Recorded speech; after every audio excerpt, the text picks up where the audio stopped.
Imagine a single plant so nutritious, its seeds have more protein by weight than steak, and every part becomes food, from tender leaves to rich flour to a dye once used for sacred rituals.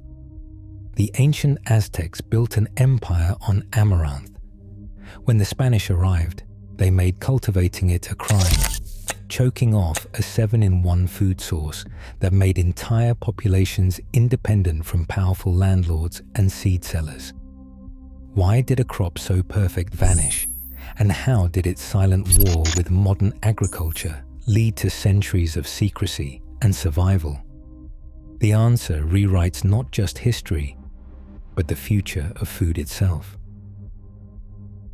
13.6 grams of protein in every 100 grams of amaranth seed. That's not a marketing claim. It's USDA data. For perspective, that's more protein by weight than corn and matches hard red wheat. But amaranth isn't just about numbers. It is a complete protein, meaning it supplies all 9 essential amino acids your body cannot make on its own.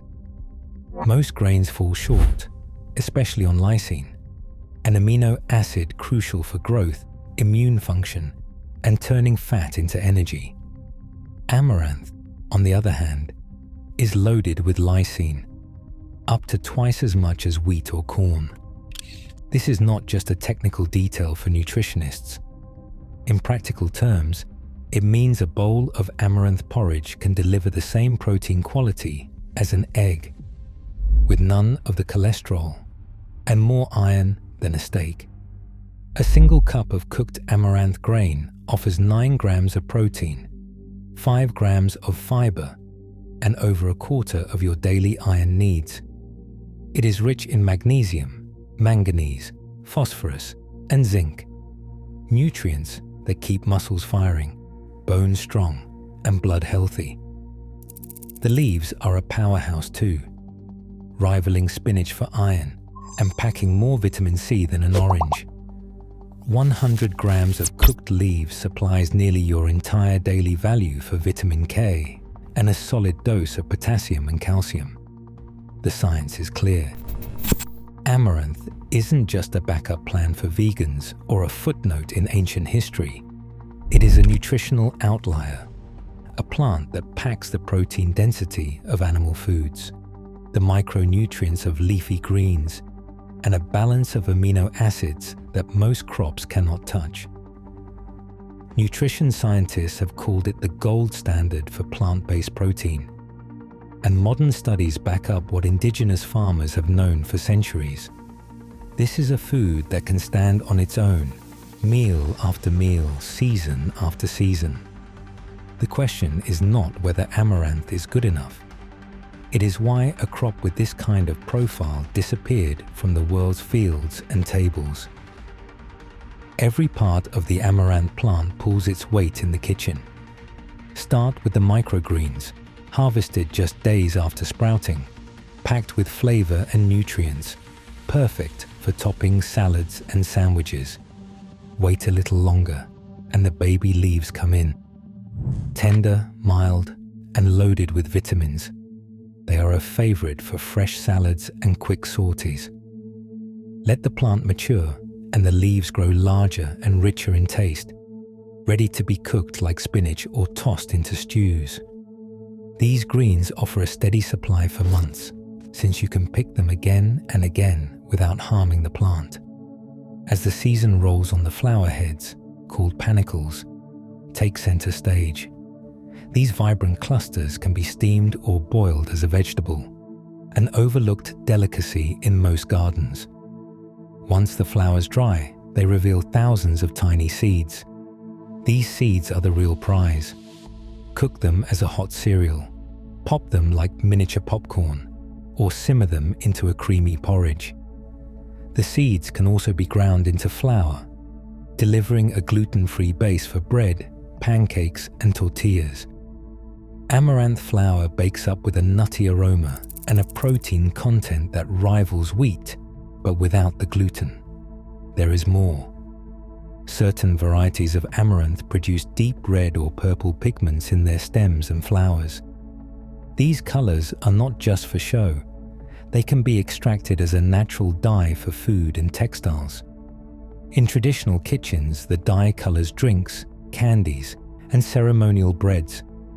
With one plant, you get microgreens, baby leaves, mature greens, flower heads, seeds, flour, and natural dye. A full spectrum of foods and ingredients from a single sowing. For anyone growing food at home, this kind of versatility changes the game. Instead of planting separate crops for greens, grains, and color, Amaranth handles it all. One patch in the garden can supply salad greens in spring, cooked leaves all summer, and a grain harvest by fall. The plant's relentless productivity means a handful of seeds can feed a family and still leave enough for next year's planting. This is what made Amaranth more than just another crop. It was a living pantry, a regenerative food system rooted in one stem. In the heart of ancient Tenochtitlan, Amaranth was more than a field crop. It was the lifeblood of the city. The Florentine Codex, compiled by Bernardino de Sahagún in the 16th century, describes bustling markets where baskets of amaranth seeds changed hands alongside maize and beans. Aztec scribes recorded amaranth as a staple, not just for the countryside, but for the dense urban population. Tribute lists from the Codex show neighboring towns sending tons of amaranth to the capital every year, sometimes as much as 20,000 tons paid in seed and flour. For city dwellers, amaranth was as common as bread.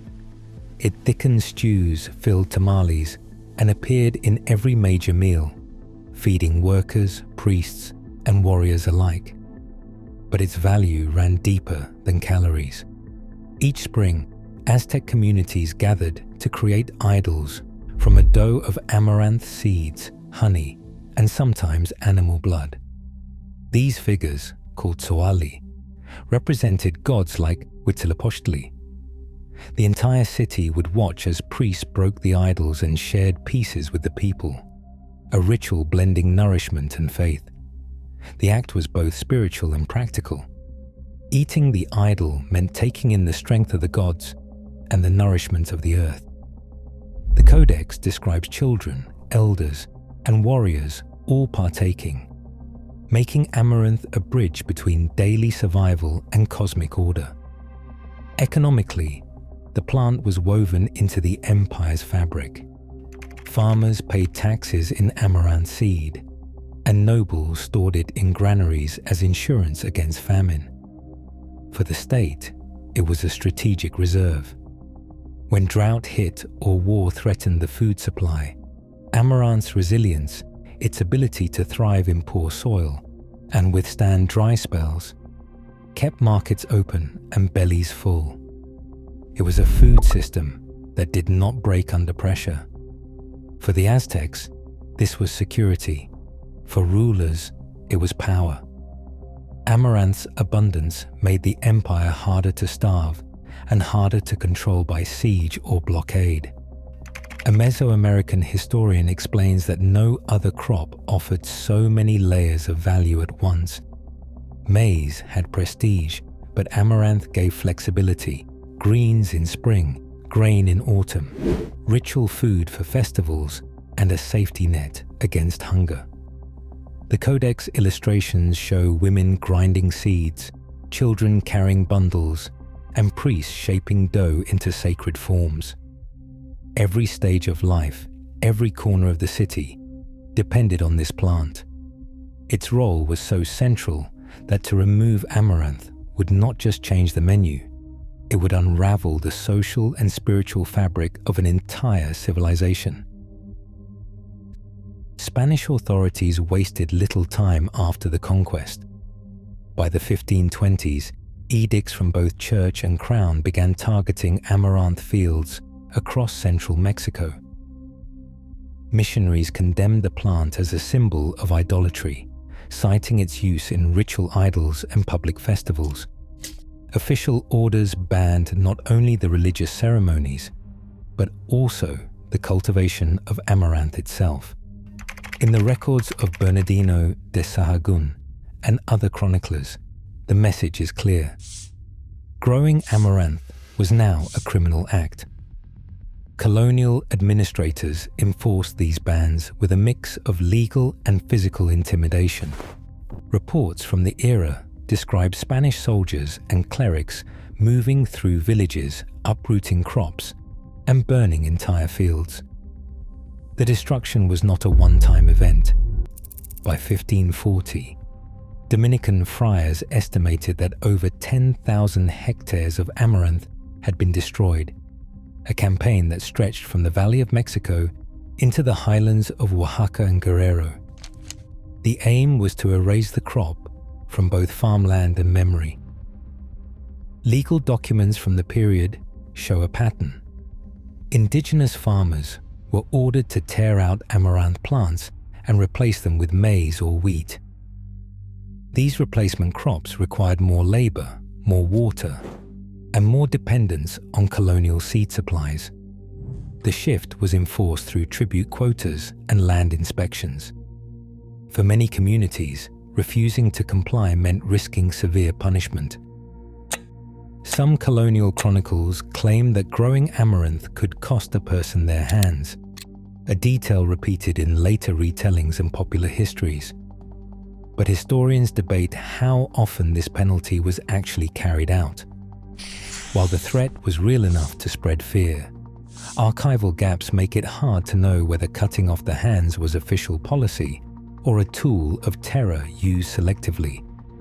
What is well documented is the relentless pressure to abandon amaranth. Spanish missionaries wrote letters denouncing the plant, calling on authorities to stamp out its cultivation. Civil administrators followed up with fines, forced labor, or confiscation of land for those who persisted. Inquisitorial records from the Archivo General de la Nación mention cases where entire families were punished for refusing to switch to maize or wheat. The campaign was thorough, but not perfect. Some communities managed to hide seeds, planting amaranth in secret alongside other crops. But for much of the population, the risk was too great. The question of evidence strength hangs over these punitive stories. Some details, like the ban on ritual use and the forced switch to colonial grains, are supported by missionary edicts and tribute records. Others, like the severed hands, rest on a mix of oral tradition and sporadic legal references. What cannot be denied is the scale of the destruction. The Spanish strategy was to break the link between the people and their independent food supply.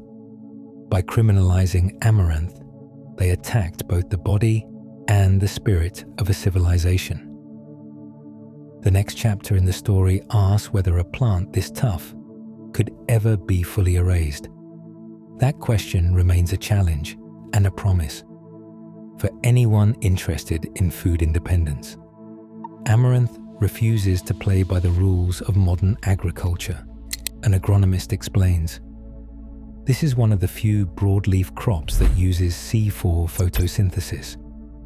Most grains like wheat and rice are C3 plants, and they struggle when the heat rises, their yields dropping as temperatures climb.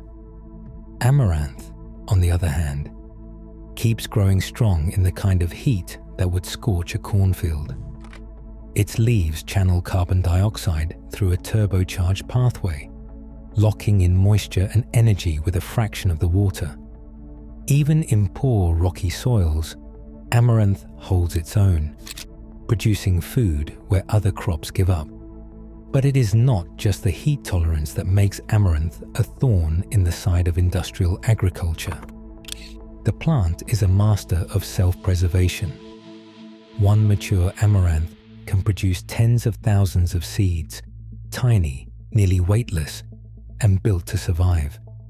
After harvest, many of these seeds scatter and burrow into the soil, waiting for the next rain.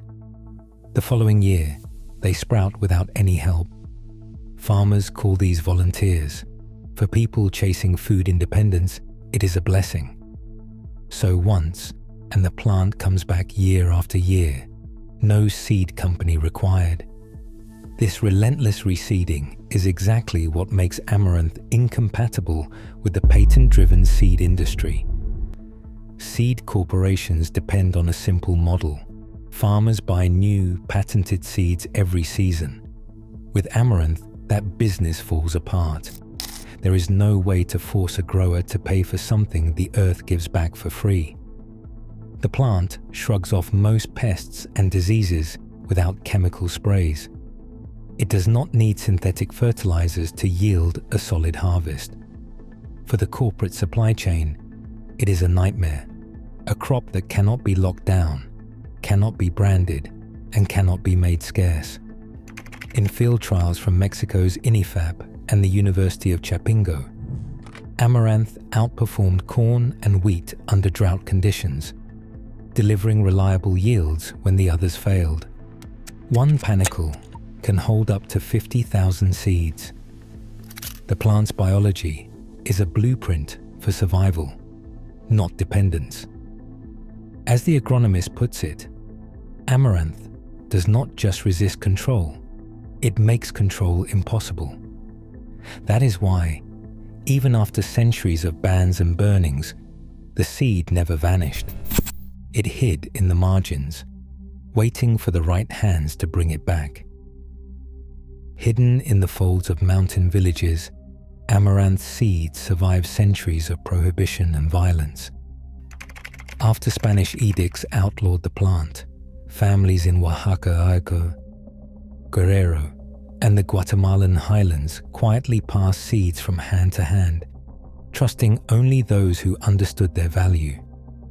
The seeds were buried in clay jars, tucked beneath floors, or mixed with beans and maize to avoid suspicion. In places like Rabinal, Guatemala, elders recited the story of how women would gather by moonlight to sow amaranth in secret, keeping the ritual alive even as fields burned and temples fell. Oral histories from Maya Achi communities tell of seeds hidden before the Guatemalan Civil War, buried to protect them from soldiers and fire, and then unearthed decades later to heal the land and feed the people. Aniceta, a respected seed guardian, cleared stones from a battered hillside, sowed the first handful after the rains, and watched as the plant returned, bright and defiant. Women's collectives in Rabinal revived amaranth as both a crop and a symbol, sharing seeds among neighbors and teaching children the old ways of planting by the phases of the moon. By the 1970s, scientists searching for resilient crops began to notice the persistence of amaranth in these remote pockets. Mexican researchers at INIFAP and the University of Chapingo launched field trials, comparing hidden landrace varieties to commercial grains. The Rodell Institute in Pennsylvania brought amaranth to American test plots, confirming its drought tolerance and nutritional power. Seed banks and non-governmental organizations stepped in, collecting and cataloging centuries-old strains, then distributing them to farmers and gardeners worldwide. Today, seed exchanges connect indigenous farmers in Mexico and Guatemala with permaculturists in North America and Europe. The same seeds once hidden from colonial authorities now travel openly between continents, their genetic diversity intact. The story of amaranth's survival is not just about a plant. It is about people who refuse to let their independence be uprooted, and about the quiet, persistent work of seed guardians who kept a future alive in the palm of their hand. Today, amaranth grows wild in vacant lots and cracks in city sidewalks, still unclaimed, still unbroken. As climate volatility threatens global food security, this so-called weed outperforms fragile monocultures with no need for corporate seed or chemical input. Food independence is not a myth, it's a choice. Sometimes, the future is hiding in plain sight. What would you plant if no one could stop you?